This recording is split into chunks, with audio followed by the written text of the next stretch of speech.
करा दिया था, शिशुपाल और दंतवक्र का वध किया था। ये दोनों वही जय और विजय थे जो संतों को दर्शन नहीं होने दिए भगवान का। तो संत महात्माओं ने यह श्राप दे दिया था कि तुम दोनों 3 बार धरती पर जाओगे, तीनों बार भगवान ही मारेंगे तुम्हें। पहली बार बने हिरण्याक्ष और हिरण्यकश्यप, तब भी भगवान नहीं मारा। दूसरी बार बने रावण और कुंभकर्ण, तब भी भगवान नहीं मारा। अब की बार बने शिशुपाल और दंतवक्र, तब भी भगवान नहीं मारा। राजन परीक्षित, एक ऋतुसर्वा नाम के ब्राह्मण थे और उनकी पत्नी का नाम था पूर्णिमा और उनके पुत्र का नाम था सुदामा। ध्यान रखना, सुदामा के ऊपर गरीबी आ गई थी। बेटा बात मत करो, एक बात ध्यान से सुनो। बहुत स्वाभिमानी ब्राह्मण थे सुदामा जी। गरीबी क्यों आई? उसका भी एक कारण था। गरीबी इसलिए आई कि जिस समय सुदामा जी विद्यालय में पढ़ने जा रहे थे तो रास्ता में पैर में कांटा लग गया था और इधर कृष्ण और बलराम रथ पर जा रहे थे। तो सुदामा की पीड़ा को देख करके कन्हैया रथ से कूद गए। कांटे को निकालने का प्रयास किया, लेकिन हाथ से कांटा जब नहीं निकला तो मेरे कन्हैया ने कांटा दांतों से पकड़ के खींच दिया, दांतों से। बस सुदामा से वहीं से मित्रता हुई और ये संकल्प ले लिया सुदामा जी ने कि कन्हैया आज बहुत बड़ा एहसान कर दिया तूने, पर चिंता मत करना, एहसान का बदला एहसान से ही दे दूंगा। पढ़ने चले। तो जहां पर भोजन बनता था, भोजन की सामग्री रहती थी, उसका अधिकार सुदामा जी के पास था। तो एक दिन वृद्ध महात्मा थे, मुंह में दांत नहीं था, बुढ़ापा था। तो जिस समय भोजन मांगने आए दरवाजे पर, सुदामा जी ने बिना भुजे चना दे दिए, बिना भुजे। अब वृद्ध अवस्था थी, मुंह में दांत नहीं था, बिना भुजे चना दे दिए। तो उसी समय दुखी होकर के महात्मा जी ने कह दिया, बेटा ये चना अब मैं खा नहीं सकता, लेकिन तेने जब बुढ़ापे की हंसी बनाई है तो जा मैं साफ दे रहा हूं, ये चना के दाने जो भी खाएगा वो महागरीब हो जाए। वही चना के दाने खूंटी पर टांग दिए। और जब विद्यालय में पढ़ने गए तो एक दिन गुरुदेवता ने और सुदामा जी से कहा कि चलो ठाड़े हो, सत्रह को पहाड़ो सुनाओ। सुदामा जी ने की कि गुरुजी याद नहीं है तो तुम्हारी सजा यह है कि तुम रसोई को लकड़ी काट के लाओ, रसोई को लकड़ी। तो सुदामा जी जब लकड़ी काटने को तैयार हुए, भगवान कृष्ण विचार करते हैं कि आज मेरा मित्र अकेला जाएगा, अकेला जाएगा। ध्यान रखना, 64 विद्याएं जो हर समय निधान रहता हो। आज गुरुजी ने कन्हैया से कही कि तू सुना। श्याम सुंदर बोले कि गुरुजी याद में हुआ ना तो ना, तो चल जाके संग तू जा लकड़ी काट में। तो गुरु माता ने वही चना के दाने जो खुट्टी पर बंधे थे वही दे दिए कि लो भूख लगे तो खा लेना।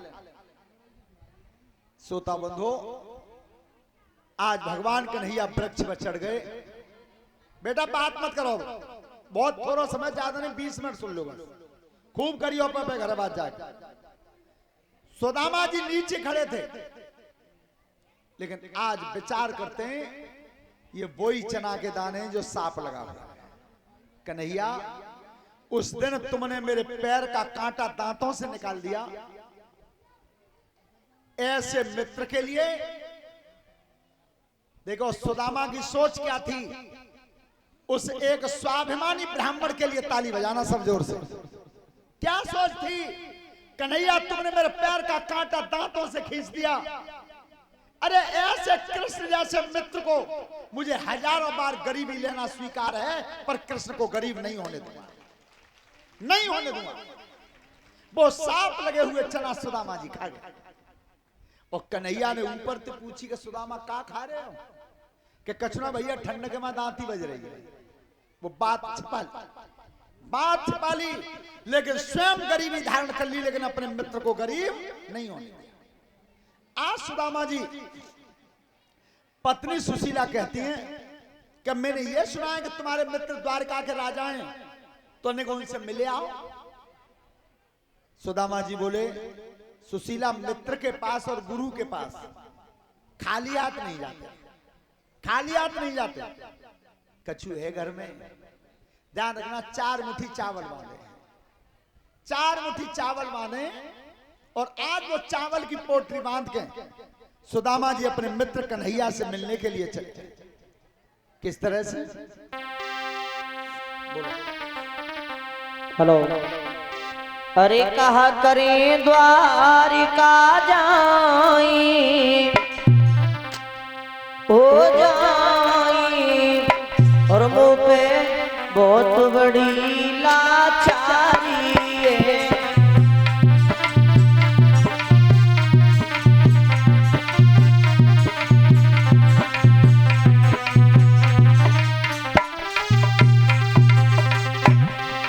अरे का करम बन गया गठिया,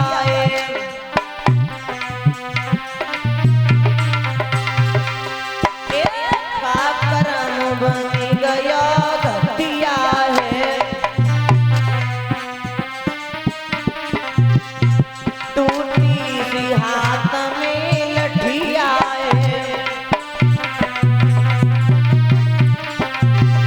अब चलो नहीं जाए, हो जाए, मुँह पे बहुत बड़ी लाचारी है।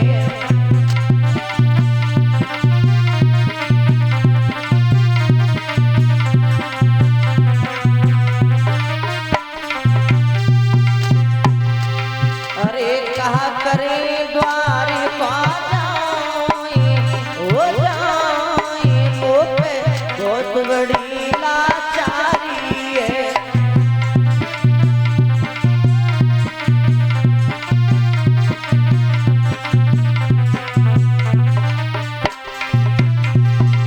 अरे गति भई अनहोती है, एक फटी भई सी धोती है। अब चलत कमरे बनु खाए, ओ खाए, मुँह पे बहुत बड़ी लाचारी है।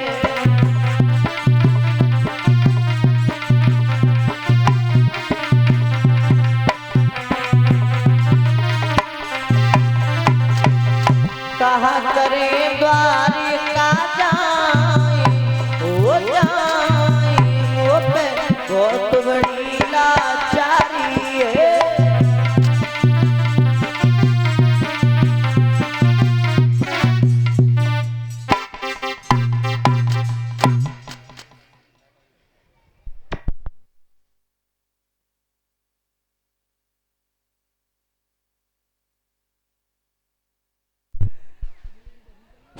हेलो। श्रोता बंधुओं, जिस समय सुदामा जी गए हैं और द्वारपालों से जाकर के कहा है कि कान्हा यहीं रहता है। द्वारपाल बोले, बोलबे की तमीज है, बे यहाँ के राजा हैं। ओ भैया, तुम्हारे राजा हो, पर मेरा तो वो सखा है, मेरा मित्र है। और जिस समय द्वारपाल ने जाकर भगवान कन्हैया को सूचना दी है, सुदामा जी के भेष को देख करके कहा क्या था कृष्ण से? अरे ऐसी सबगान जगातन में,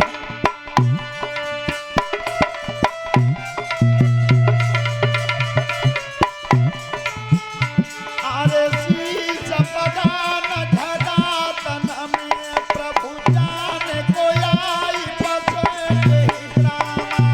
सी सबगान जगातन मेरे जगातन में, प्रभु जाने को आई बसे ग्रामा।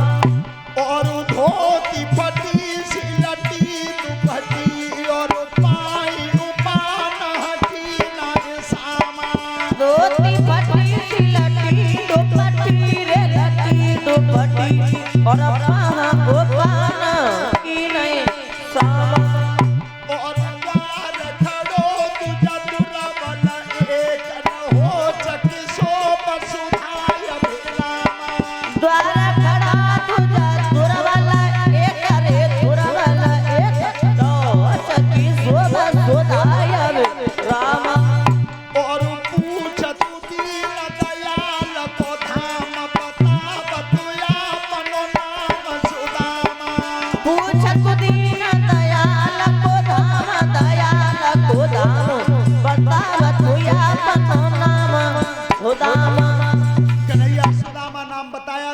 हट रही है, शरीर भी हड्डियों का ढांचा बन गया है।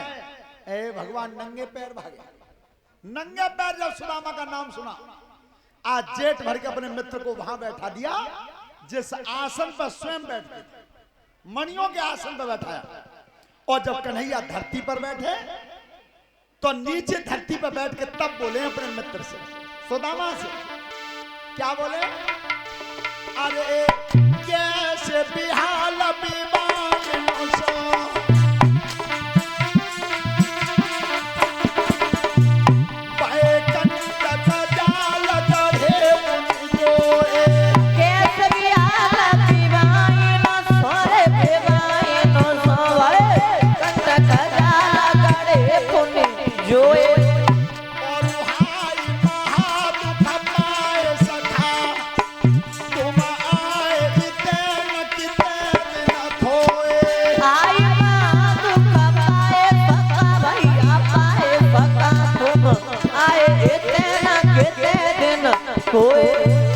और देख सुदामा की दीन दशा, करुणा करके करुणानिधि रोए।